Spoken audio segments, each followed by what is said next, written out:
তো guys tuition থেকে বাড়ি এসে দেখলাম যে খাজুরের কাঁধিটা রাখা ছিল, সেখান থেকে পাকা খাজুরগুলো সব ঝরতে শুরু করে দিয়েছে। তো সেগুলো বাছতে হবে, তো প্রথমে কাঁধিটা ভালো করে ঝরিয়ে নিলাম, নড়ে নিলাম যাতে খাজুরগুলো যে পাকাগুলো সব পড়ে যায়। তারপরে সব একে একে গুছোতে লাগবো। তো এখানে সব খাজুরগুলো ছড়িয়ে ছিটিয়ে পড়েছিল। তো মায়ের শরীরটা খুব খারাপ ছিল, তাই মা বলেছিল আমার জামা প্যান্ট গুলো কেচে দিতে। তো কাচতে বসে পড়লাম, তো খুব রোদও ছিল আজকে, তাই মাথায় একটু গামছা নিয়েছিলাম।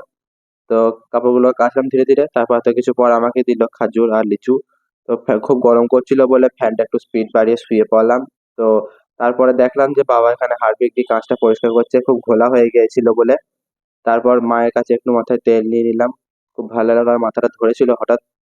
তারপর বিকাল বেলায় মাঠে খাজুর নিয়ে গেছিলাম, এদেরকে খাজুরগুলো সব দিলাম।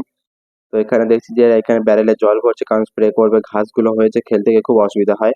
তো এখানে সৌরভ জল ভরছিল আর গান্নাতে একটু স্প্রে করছিল। তারপর হঠাৎ শুরু হয়ে গেল দুর্যোগ, বিশাল জল, এখানে সবাই একটু রেস্ট নিল। তো দেখা যাচ্ছে